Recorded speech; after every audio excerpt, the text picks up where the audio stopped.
while Glendora made things fully aware that she could sue an Cablevision employee. She sued Cecilia Masterilli and won a judgment against Cecilia for $5,020. And Callagy had to pay this. Most heinously, Hummel said sold his soul on lottery. Bennett Amato claimed they assigned time slots by using a super cool random selection of numbering by a computer. What is this? It is a game of chance. It is a lottery. And a lottery is against the law in the state of New York. Hummel is devoid of law, devoid of facts, and devoid of court process. Everything he says is mere dictum. Glendora wants her $315 back. That's what it costs to file that suit in the Supreme Court, County of Columbia, State of New York. $315. Well, I want it back. This is consumer fraud. Advertised as a court of justice. It is not. It is fraud by a court, on a court, and for a court. The liar for hire Callagy committed fraud, and Bennett Amato committed fraud. We are up to page 7 out of 24. And here's what fraud is, and I want you to just take a second to listen to this. Fraud is an intentional perversion of the truth for the purpose of inducing another to give up something of value to him. Has that happened to you? Remember it. Or to surrender a legal right. Or a false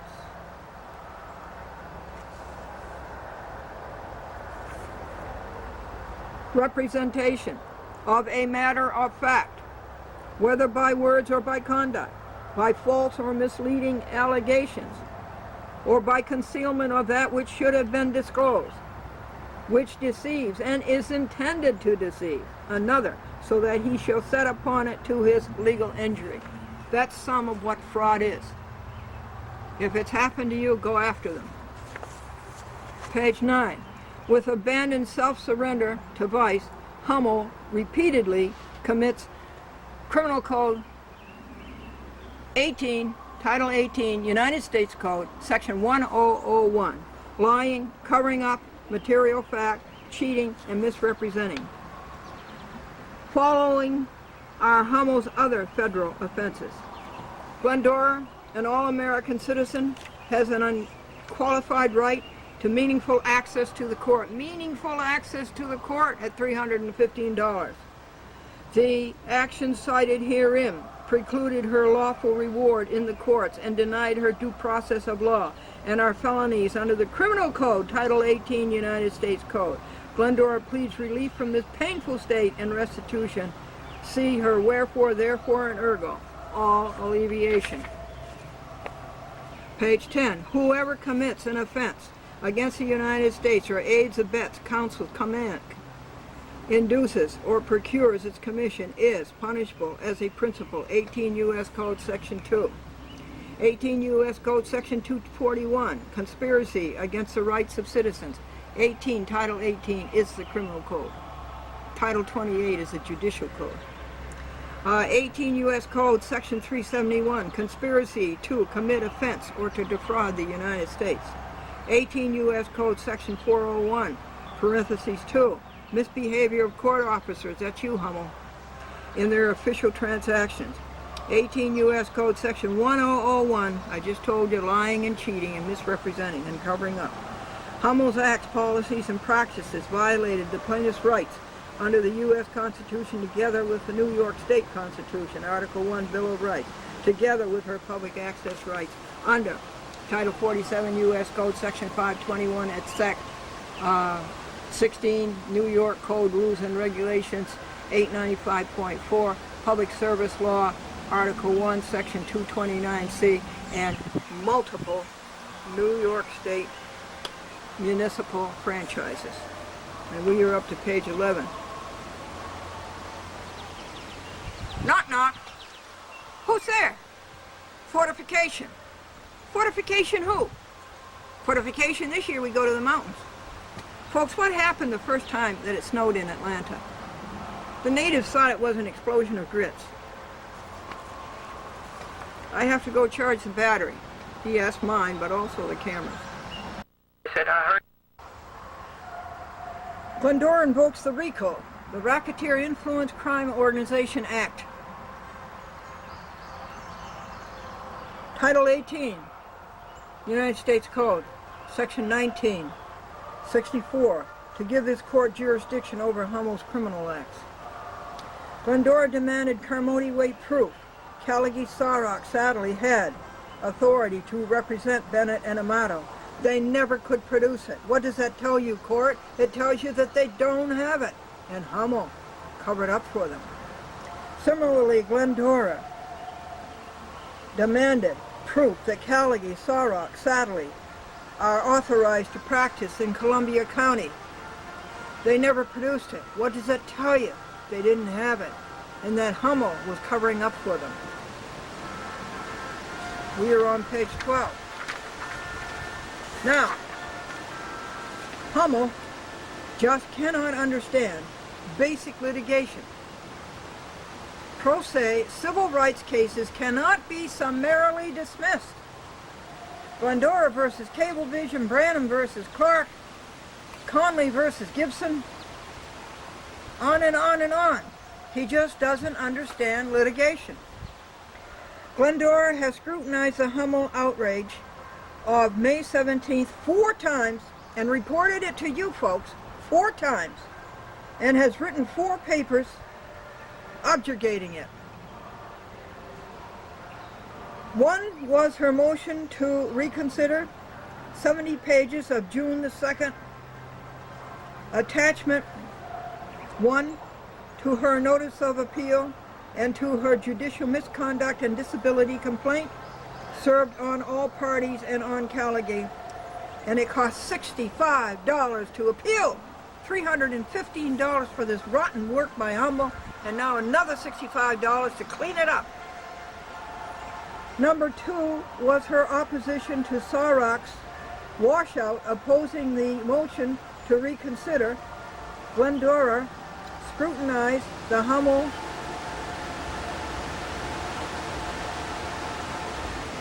grabbage, I guess it is, and illicit and dismissal the second time, and that was 100 pages, and I read that to you, plus refuting Sarok. And that was on July 1st. And the next one happened when Glendora had to file the notice of appeal over and had to write the pre-calendar statement, and that was on June 19th, and that was 20 pages. And number 4 is this one, to the New York State Court of Appeals, already 15 pages. That's 4 times that I've refuted this incompetence of C.F. Hummel.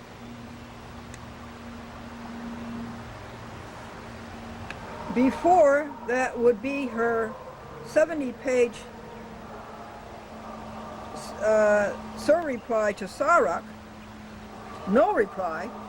I wrote such a good cross motion in opposition to their motion to dismiss that Sarok couldn't think of a reply. And he sent in a paragraph stating so. We're not going to reply. What made Hummel do that? Why did he go against justice? Why did he go against the truth? Why did he go against the law? And then in that reply, Glendora listed all of the points that she won on because Sarok didn't oppose her. And before that, on April the 14th, was Glendora's cross motion of April the 17th, and that was 102 pages. So I've written about 500 pages.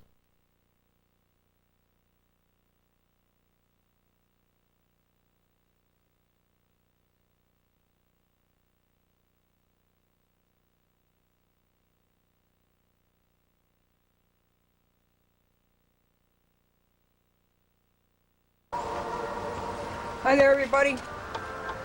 It's Glendora on a perfect July summer day. Humid, hot, muggy. I am reading a paper about some very bad people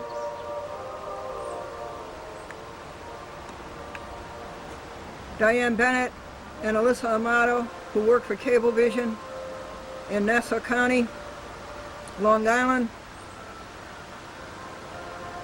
They dropped Glendora's program from 10 p.m. Friday nights to 4 p.m. Friday afternoons. And they cut her audience by 4/5. And that's editorial control. And no cable operator is allowed to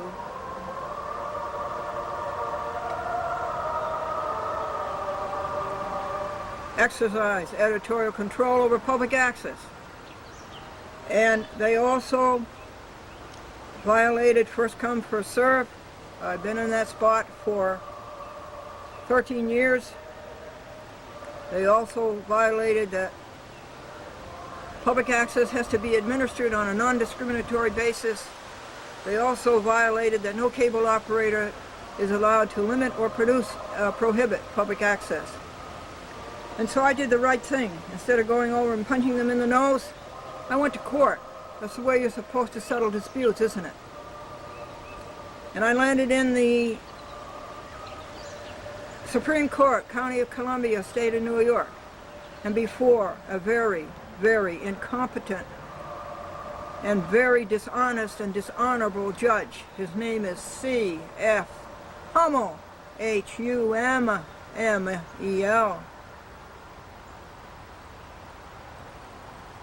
And these defendants, Amato and Bennett, were in clear, indisputable default for $23,000, and this crook Hummel let them get away with it. He let them get away with violating all of the rights that I've just listed to you. Now this paper is 24 pages long, and what is it? It's my motion to the New York State Court of Appeals, the highest court in the state of New York, to appeal this rotten decision in order by C.F. Hummel.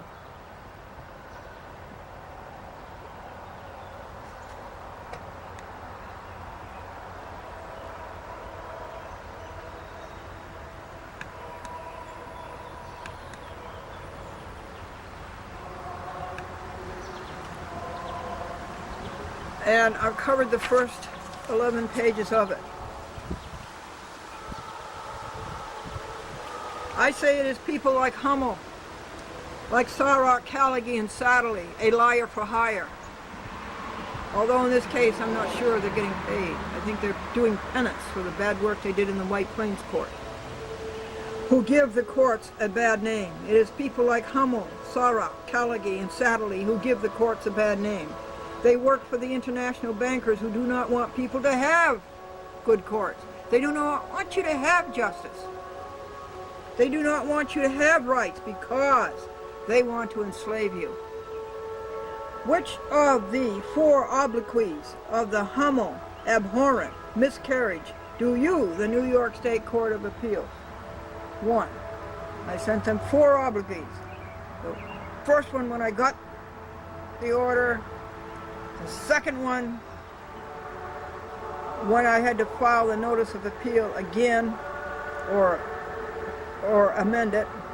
And the third one, when Sarok opposed the order that I was looking for is for Hummel to reverse or to relieve me from the order. And the fourth one is this one. Opposing Callaghy in cross motion was just like opposing Hummel. May the 17th Alphosis. Hummel copycatted, duplicated what Callaghy said. Vehemently opposed by Glendora. Glendora's outrage at Bennett, Amato, Sarok, Satterley, Hummel has taken 15 programs on TV, half hour each to report. This paper to you will take another 2 half hours on TV. Over 17 programs are on the internet, www.achatwithglendora.com, before the whole world. This abhorrent evil of these lawbreakers, Bennett to Hummel, has cost Glendora 100 arduous hours and $700 and onerous ergs. Glendora paid $315 for the depraved Hummel court and $65 to appeal the Hummel corruption. And now you, the New York State Court of Appeals, want another $45? It's getting harder and harder to support you in the style to which you've become accustomed. You are a ripoff, just like the vehicle and traffic courts. Everything in New York is a ripoff. All they want is your money.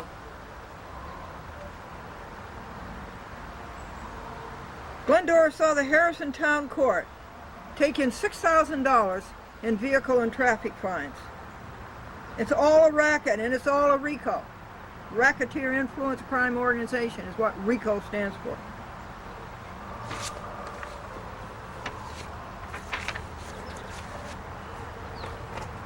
People easily see through you, New York State. Giving yourselves raises in the legislature. And you always rule for the big guys, not the little guy. Glendora endorses 4 pages out of 17 that state this exactly. And it comes from a paper, folks, called Aid and Abet. Constitutional issues for lawmen and soldiers. The founders' plan for preventing tyranny in government without bloodshed, and the people knowing and exercising their rights, powers in the courtrooms. This is Madam Justice flying out of a courtroom, appalled, sickened, nauseated by the corruption in the courts. So I'm telling this to the New York State Court of Appeals, that they aren't kidding anybody but themselves.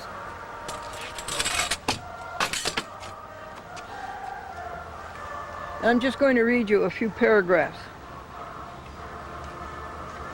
of this protest by peace officers against the corruption in the courts. The Word of God says that it is for lack of knowledge his people perish. Hosea 4 and Isaiah 5. And it is so true. We're losing our very nation and our freedoms. You are losing them because of the American people's lack of knowledge.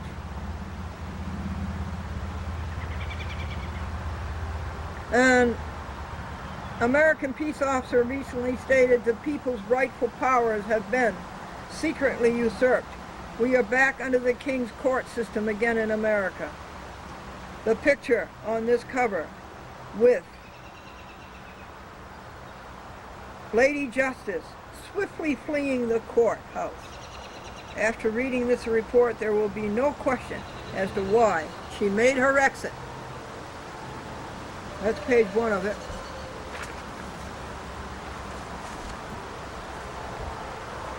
Learning and putting into practice what is in this police and military publication will enable Americans peacefully and effectively to take back our nation from tyrannical leadership in power today.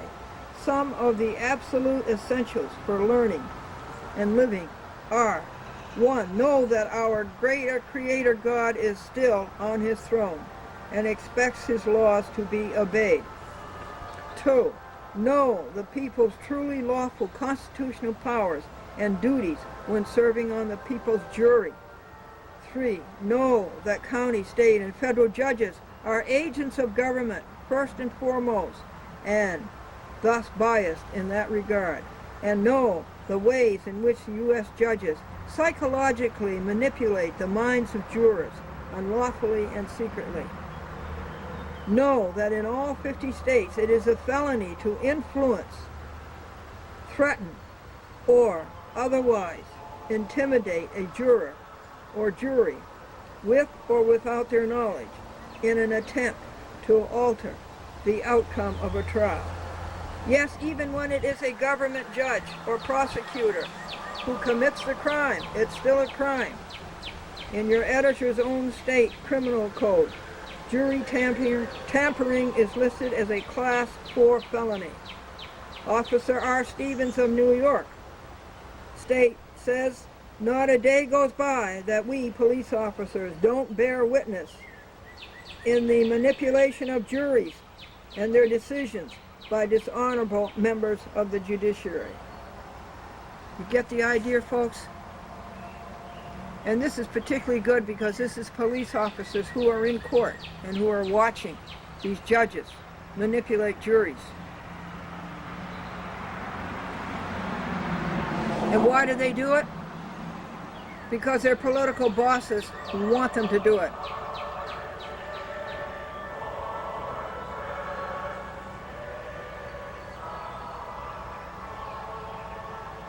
The judge is told how to make the case come out.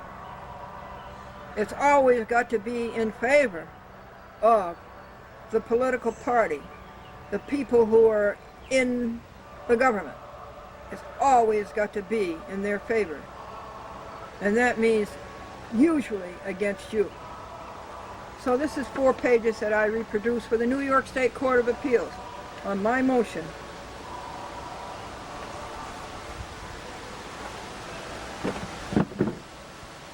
Why do I have to beg them? It's a right to appeal. It's a right that goes way back. Phyllis Schlafly. How to Stop the Tyranny of Judges. This is coming out all over the places. I've been talking to you about it for a decade. Let me just read her first paragraph to you. We're doing okay, folks. We're up to page 21 out of 24. This is Glendora versus Bennett and Amato. And dirty lawyers, Callagy, Sawrock, Satterley, Stevens, Burke and Burke, and dirty judge C.F. Hummel, County of Columbia, Supreme Court, State of New York. Phyllis says, a revised and expanded edition of Phyllis Schlafly's book, The Supremacists, The Tyranny of Judges, and How to Stop It, was published this month by Spence Publishing Company.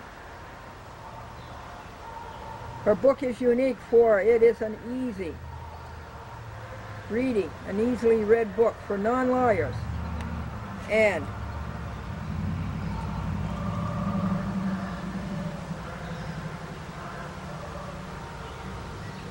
B, it provides solutions. The American people must stop the judges from taking over powers of the other branches of government. And this book shows how this can be constitutionally done. Self-government is at stake. And how? I've been reporting it to you folks for 10 years. So I printed 2 pages of that to the New York State Court of Appeals. Who is one of these perpetrators? Okay, we're up to page 23. A fortiori, says Glendora, with the greater force and all the more, it is even more certain and necessary that this,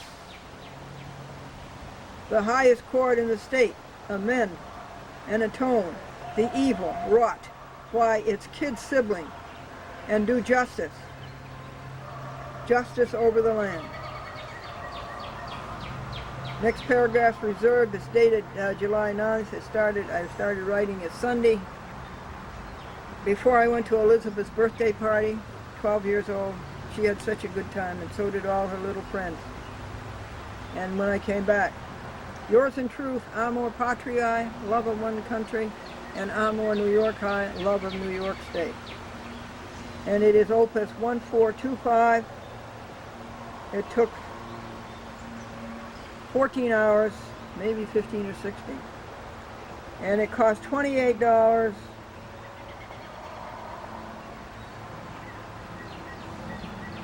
plus another $5 plus another $45. How much is that, folks? It's about $80. The internet number is circa 4,397 5.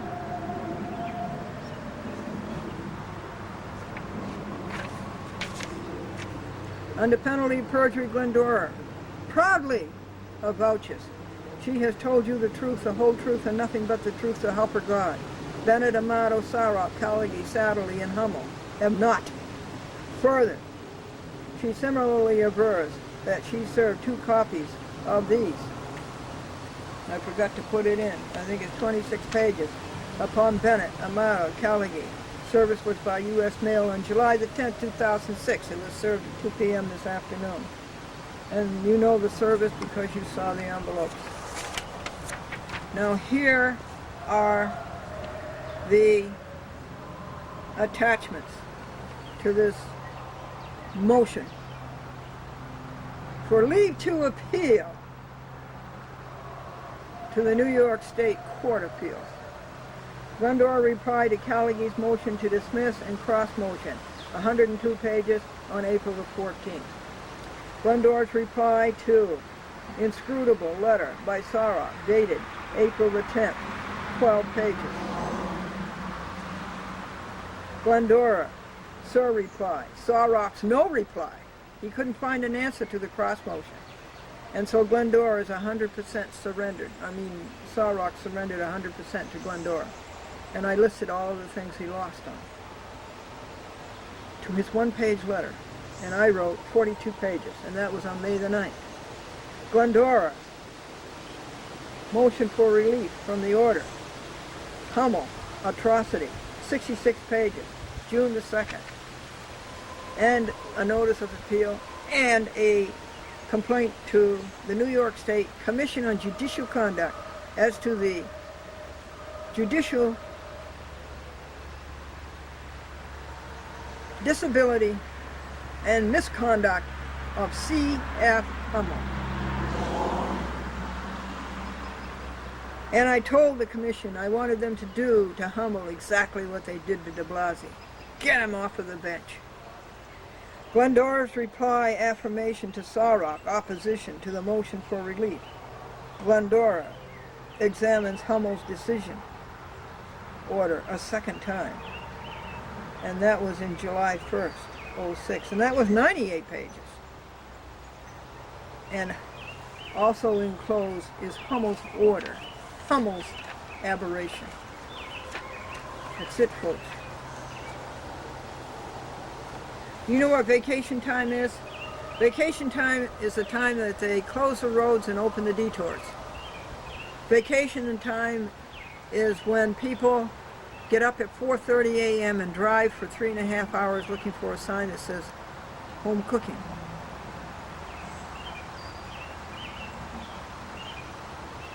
A camping party was hopelessly lost in the northern woods of Maine, and they wandered around for hours. And finally one of them said, "You told us you were the best guide in the state of Maine." And he said, "Yeah, I am. But right now I think we're in Canada." Daddy, what causes rain? High pressure areas, cold fronts, warm moist air, and the first day of your vacation. What happened the first time it snowed in Atlanta? What happened the first time it snowed in Atlanta? The natives thought it was an explosion of grits. Knock, knock. Who's there? Fortification. Fortification who?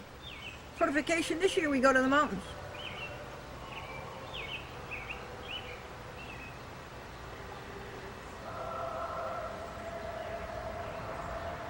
Folks, we have to say a prayer for these thugs. Bennett, Amato, Sarok, Callagy, Hummel, Satterley, Stevens, Burke, and Burke. Say a prayer for them. They are filled with all of the potential and all of the richness and all of the strength and all of the power to be great people, to be a person that they want to be a real person, to make an honest living, to live an honorable life, to leave a memorial of somebody, of importance, attainment, success, greatness. Look at the memorial they are leaving. Lying, stealing, cheating, misrepresentation. Pray for these poor people. Gee, I hope they make it. I want them to make it. For their sakes, I want them to make it. I also want them to make it for our sake, because that'll be 6 or 7 more good people on our side.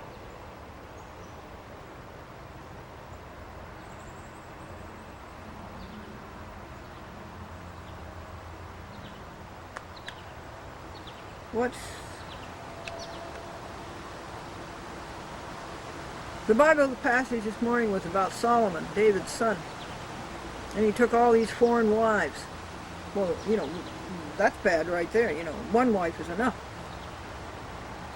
And he built temples to all these, to the gods of all these heathen women.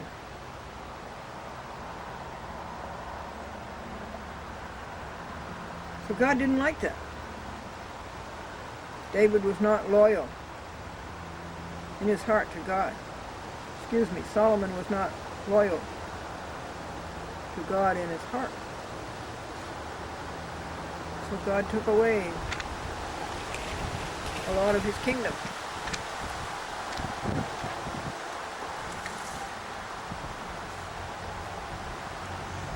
Another reason I want Hummel and Sarok and Satterley and Callaghan and Bennett and Amato to make it is that if they don't, they're going to get hurt. Folks, we make our own problems. We make our own trouble. Sin has its consequences. Don't ever forget that. It's going to get you. And I don't want to see that happen to them. They're going to get destroyed. I wish I could save them. You save them for me, okay?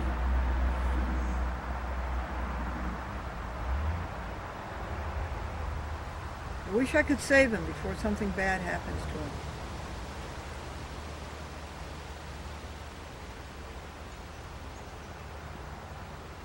Make gratitude a habit. That will bring you much happiness. Here's a superlative song by Bach. Now thank we all our God with hearts and minds and voices, who wondrous things have done, in which the world rejoices, who from our mother's arms has led us on our way, with countless gifts of love, and still are ours today. See you folks, take good care of yourself. Make every minute count. Spend your alone time with God. First thing, every day. Rejoice about something every 15 minutes. And count pure thoughts all day. You are a great creation. Folks, here's another judge watcher and a person who gives you good information. Judges rewrite the Constitution. Judges censor acknowledgement of God.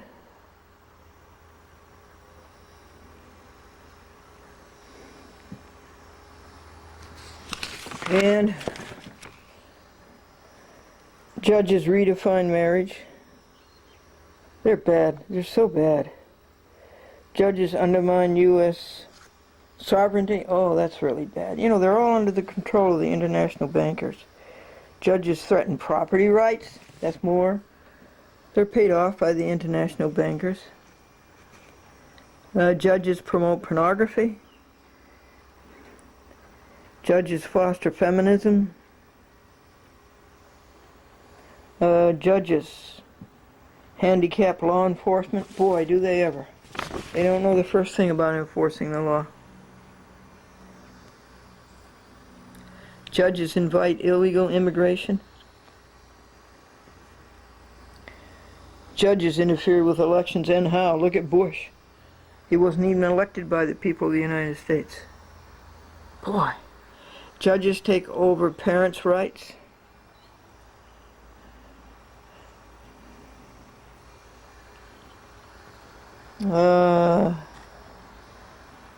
Judges impose taxes. How judicial supremacy began. Oh, they're so bad, judges. I never met a good one yet. And that's 10, 13 years in the courts. How judicial supremacy grew. Marbury versus Madison. How to stop judicial supremacists.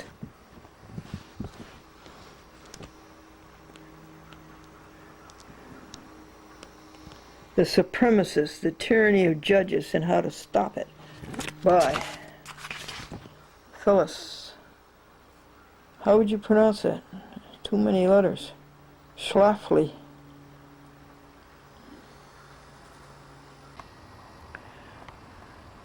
Tomorrow night, the moon is full.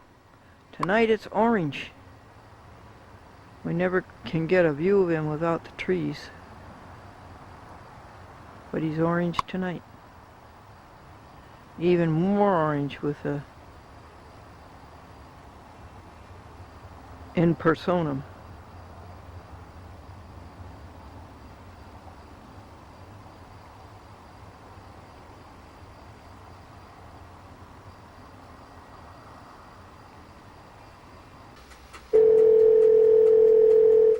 Noon, lunchtime, vegetarian hamburger,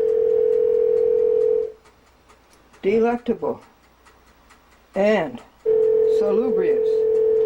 And this is the night of the full moon.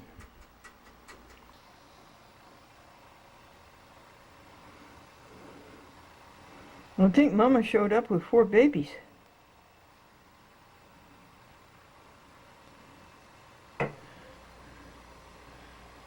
She was my favorite cat. She is my favorite raccoon.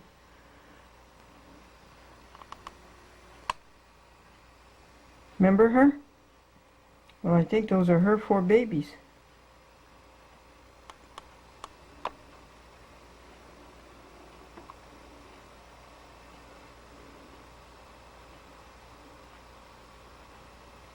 Hi there, everybody. How are you today?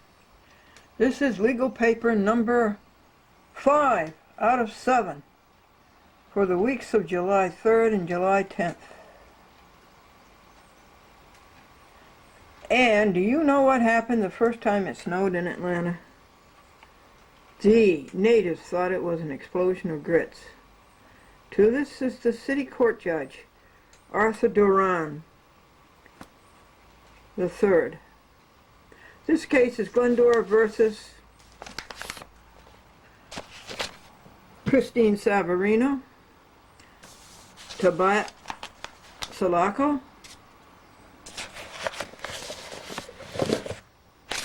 It's all about Christine, who kept chasing away Glendora's signer, and Glendora would have to go out and find a new signer. And that costs money, so she's being sued for the damage that she caused, $5,000. Defendant Jill DeCrenza, who ran away, was one of the ones who copped out to Savarino.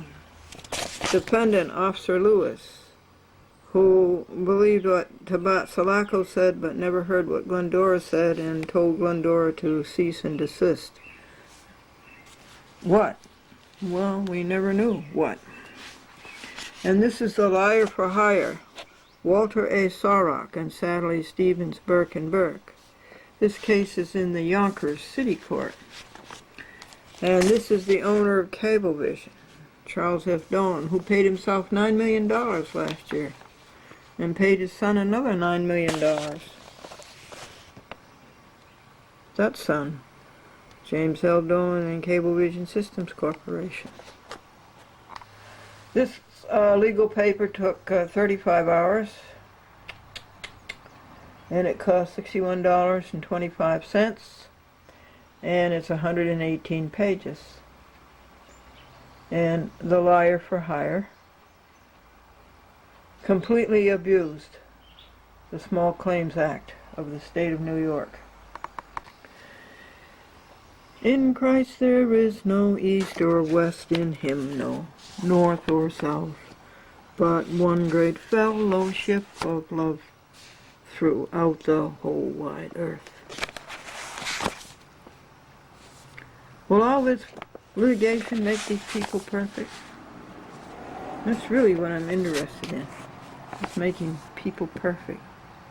And Andrew Hersman forgot to renew the internet, so the internet is off for the time being. He's a very amiable person. What causes rain? Low pressure areas, cold fronts, warm moist air, and the first day of your vacation.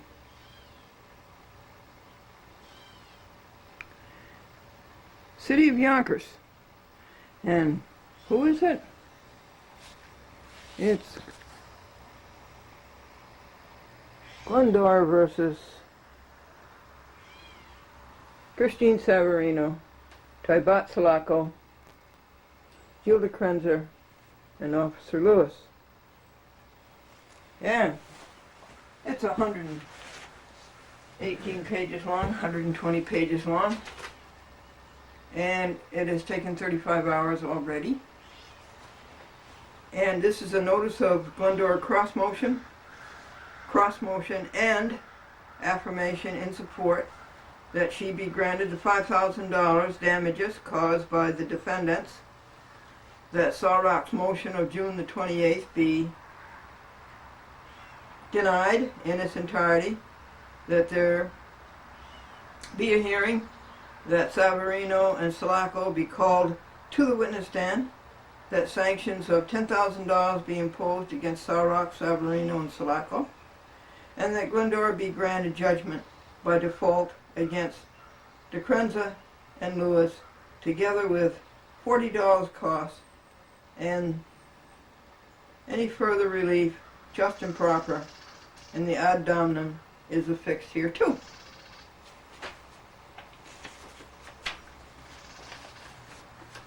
The movement is Glendora. The return date is July the 27th, 2006. The location is the courtroom assigned to Judge Arthur Doran III. His father is a judge there in Yonkers City Court, and his grandfather is a judge in Yonkers City Court. And that's at 100 South Broadway in Yonkers, Getty Square. And relief requested is stated in the title. And the grounds are Savarino scared away Glendora signers, and it cost hours, dollars, and ergs to find new signers. Damages of $5,000 and $40 cash, and $40 costs. Legal basis is the Uniform City Court Act, Section 1801, that's the Small Claims Act. It's SEC. The supporting papers are Glendora's Small Claims Worksheet, the transcript of the June 7th court appearance, her post-appearance memorandum, her ad dominum, and her affirmation in support affixed here too. Service of these 118 pages was by United States First Class Mail upon Walter Sawrock, Sadley Stevens Burke and Burke, liar for hire, 230 Park Avenue, NY 10169, and upon others on Glendora's service list on the last page. And the date of service was July 13th, 2006, Anno Domini, that is today. and it occurred at approximately 4:30 p.m. County of Columbia, State of New York, yours in truth, in amor patriae, love of one's country, and amor New Yorki, love of New York.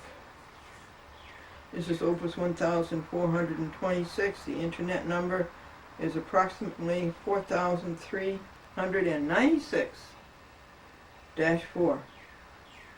Without Prejudice, Uniform Commercial Code, Article 1, Section 207. And a chat with Glendora on 52 TV stations, 520 municipalities, including Washington, D.C., and Albany, New York, and www.achatwithglendora.com. Lead people to be perfect. Stop the cruelty to animals. Stop the injustice in the courts. And sue judges when they break the law. And now, here is the affirmation in support of the motion. And the contents are, imprimis, the ad damnum. Secundus,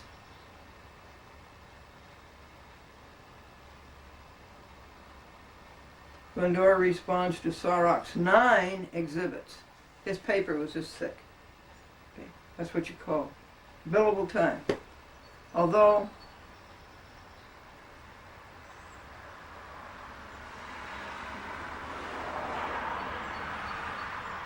I wonder if he is getting paid.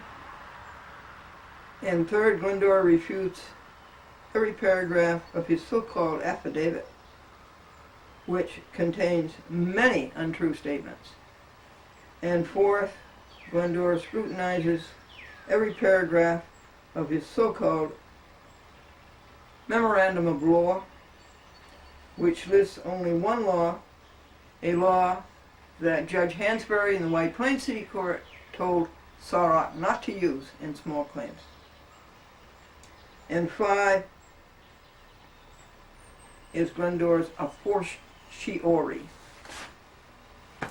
Here's the ad damnum, folks. These are the hours and the dollars it cost me to go out and find new signers.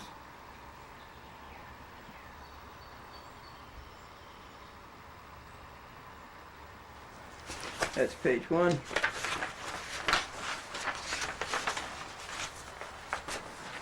Page 2.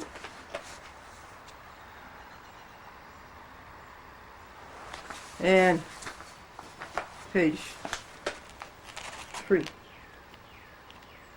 Uno, dos, tres, cuatro.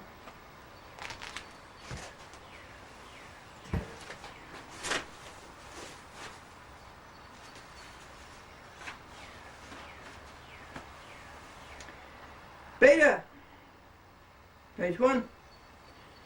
Sorok's motion to dismiss must be denied because he has stated no meritorious defense pursuant to Civil Practice Laws and Rules 3211.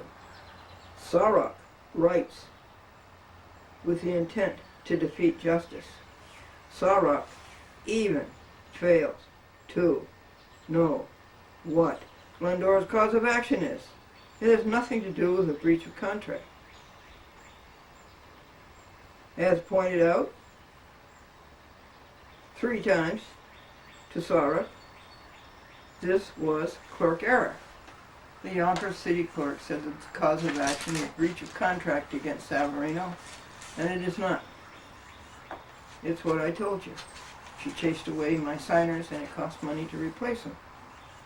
Sorok has produced no proof that he is authorized to represent Savarino. Sorok is not authorized to practice in this court. Sorok's caption on his blue back is wrong. It is not Jim DeCrenza, it's Gio DeCrenza. He doesn't even have the sex right. Sorok's package arrived damaged and wide open at the Ghent post office. Glendora will answer to what was in it: a memorandum of law, a notice of motion, an affidavit of Sorok, and exhibits numbered 1 to 9. Is this all that there was in the open envelope? Well, I certainly hope so. It took 35 hours to answer that.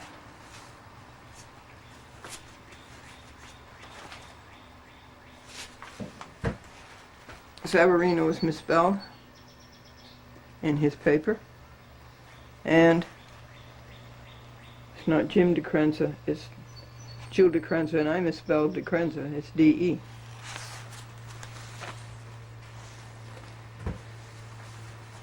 Gamma, Sawrock, notice of motion is fatally defective.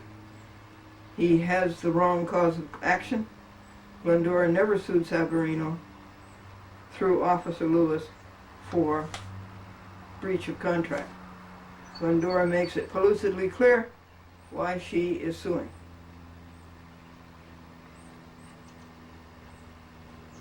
On her small claims form of November the 25th, it's around Thanksgiving, Glendora reproduces the same on the next page.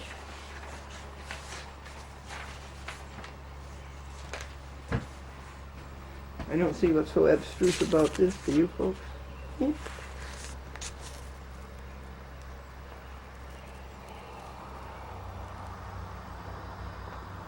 Savarino chases away a signer. Glendora goes gets a new signer. Savarino chases away that signer. Glendora goes gets a new one. And every time she goes to get a new signer, it costs money. And Glendora sues the signers that capitulated to Christine Savarino. They would be Jill DeCrenza and Tabat Salako. They should not have done that. And then this is not breach of contract, is it, folks? Savarino has no statutory authority to require Glendora to get a signer anyway. Even John Figliosi of the New York State Public Service Commission admits it is not a law. It's not even a rule. It is only a recommendation, says he. Then, when Glendora entrusts Savarino with a name, address, and telephone number, Savarino has no business to harass the signer, intimidate the signer, and exercise extortion until the signer is scared and runs away. It's RICO.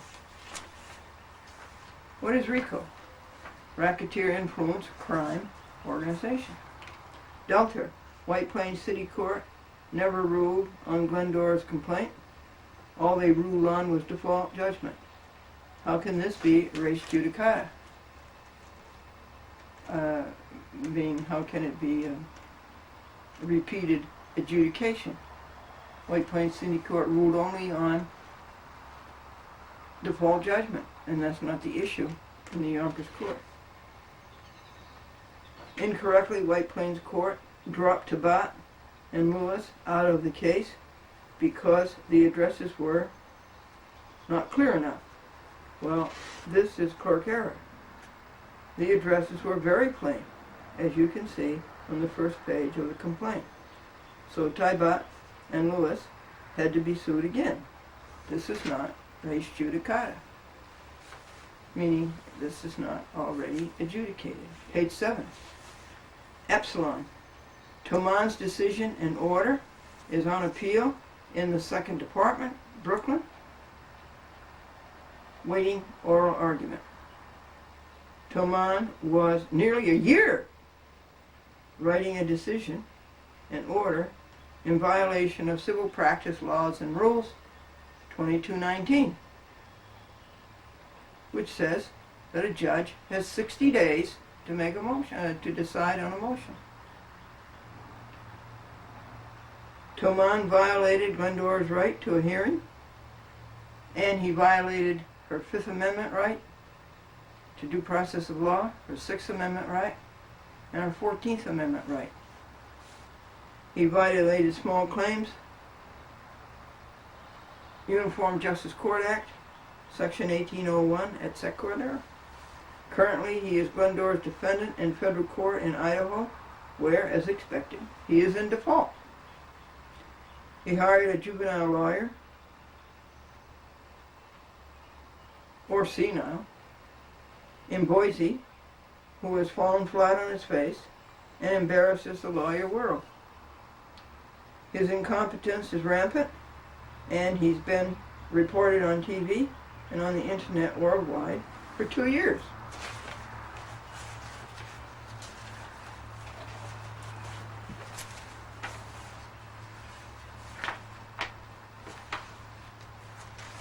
It's a morass, folks. The Toman case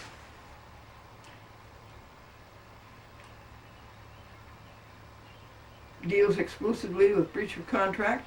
The Savarino case in Yonkers has nothing to do with breach of contract. And this ends Glendora's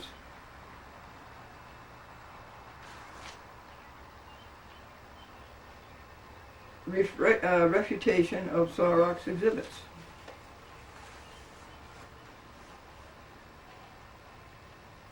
Nine is his we're going from the back. He had 9 exhibits. We're going from the back. 9, his frivolous notice of appeal, solely to delay Glendora's collection of $5,000, which he won against Cecilia in the White Plains City Court on default judgment. That's the only reason he appealed. The appeal is not in good faith. It's in bad faith, and it's only to keep him from having to pay to Glendora the $5,000. He had to pay it to the court, White Plains Court, but he got out of paying it to Glendora.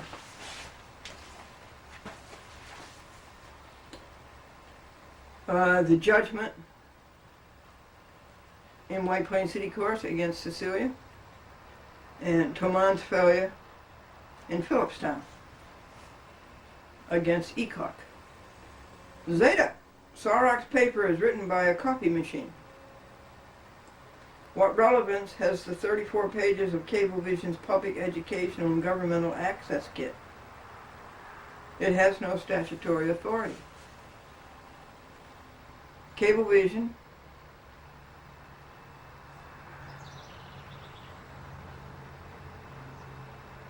Kit is rude, insolent, and unappreciative. Society has been so good to them, yet they are so abstinent with society. Charles Dolan, chairman, paid himself $9 million last year. And he paid his son another $9 million last year. He paid the shareholders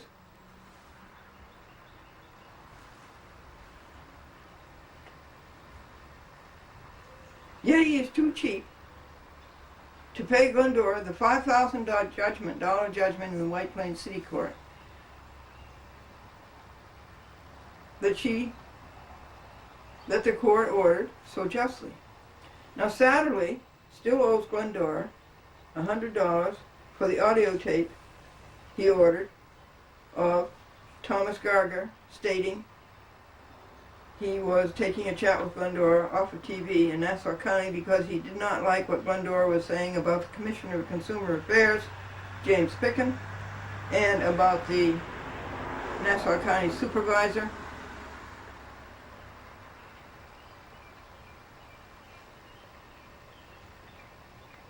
And Scott Lord, who did not have a Consumer Affairs license. Charles Dolan, chairman, still owes Glendora 9% statutory interest on the $350 money that she sent him to testify at trial. That's Rule 54, Federal Rules of Civil Procedure, or Rule 45. And one has to pay up front. And Bryant, judge in White Plains, who's extremely crooked, and we are on page 12.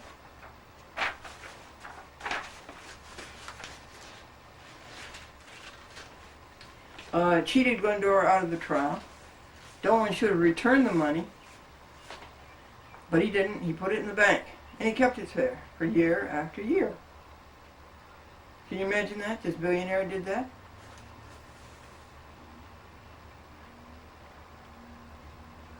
Instead of returning it. They are cheap. They are cheap cheaters. They are cheap cheaters. Cablevision. They improperly influence municipal officials, judges, and Glendora signers. They want our shareholders' money, and they waste it on hacks like Sorok and Sadly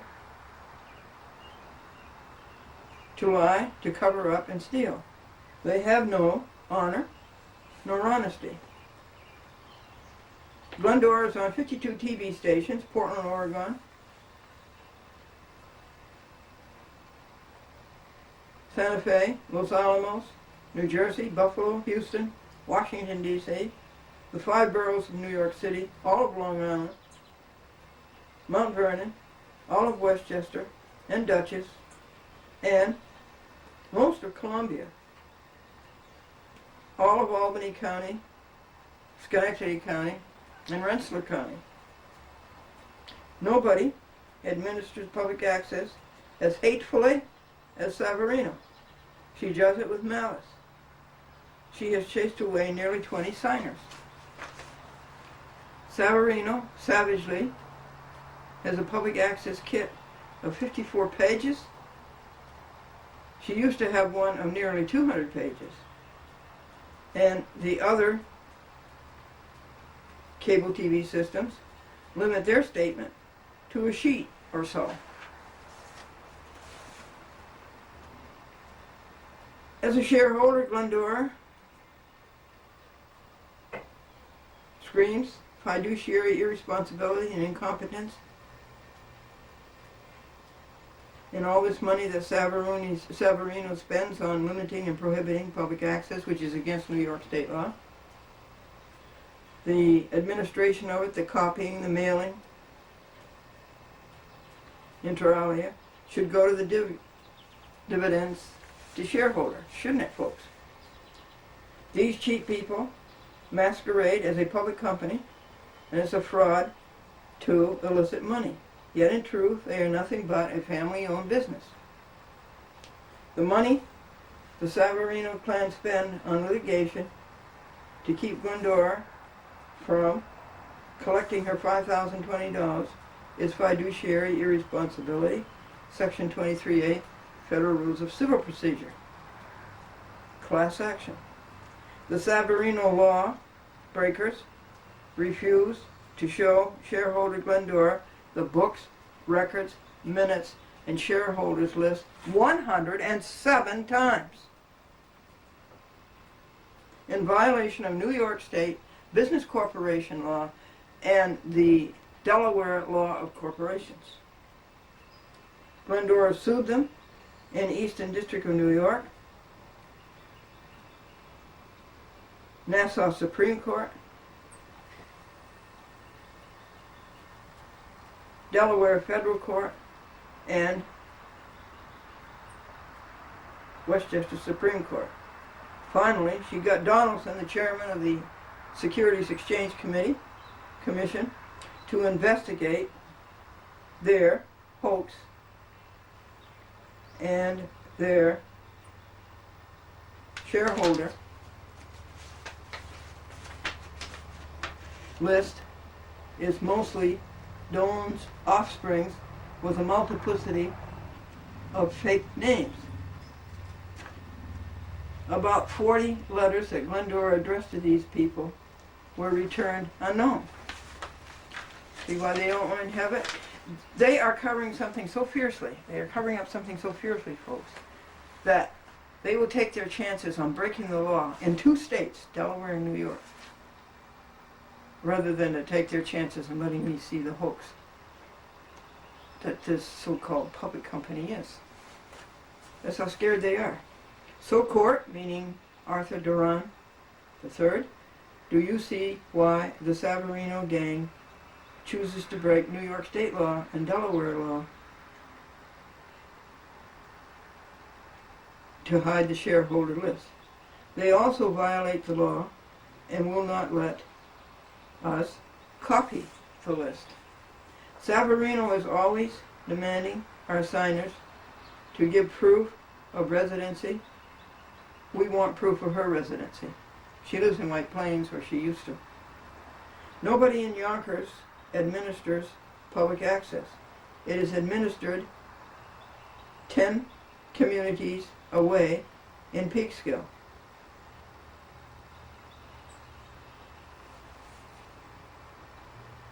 This making public access TV producers have community signers is just an elimination device.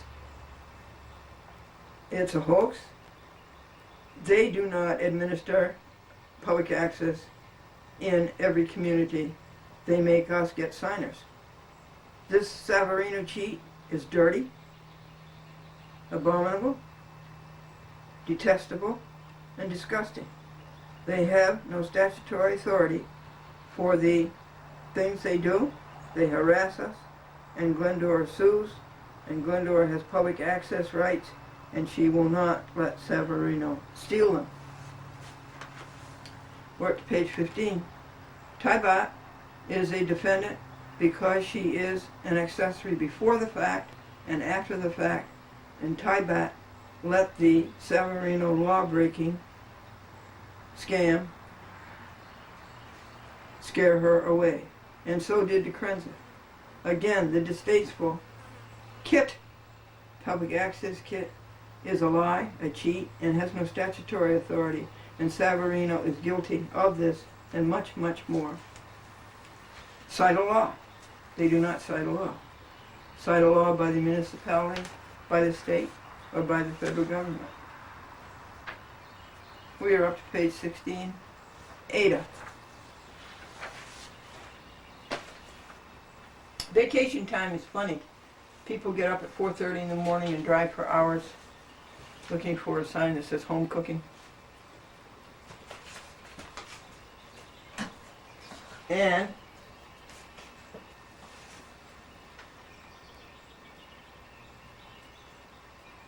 what happened the first time it snowed in Atlanta? What happened the first time it snowed in Atlanta? The natives thought it was an explosion of grits. Knock, knock. Who's there? Fortification. Fortification who? Fortification this year we go to the mountains. I told you about the camping party that was hopelessly lost in the northern woods of Maine. They wandered around for hours.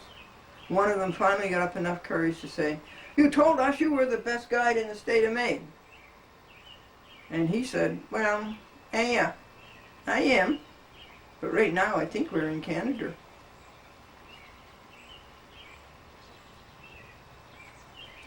Bob reports that the summer resort that he went to this year was so dull that the tide went out and it never came in again. Summertime is the time of the year when they close the roads and open the detours. The traveler said to a native, "How do you pronounce it? Hawaii or Hawaii?" And the native said, "Hawaii." And the traveler says, "Thank you." And the native said, "You're welcome."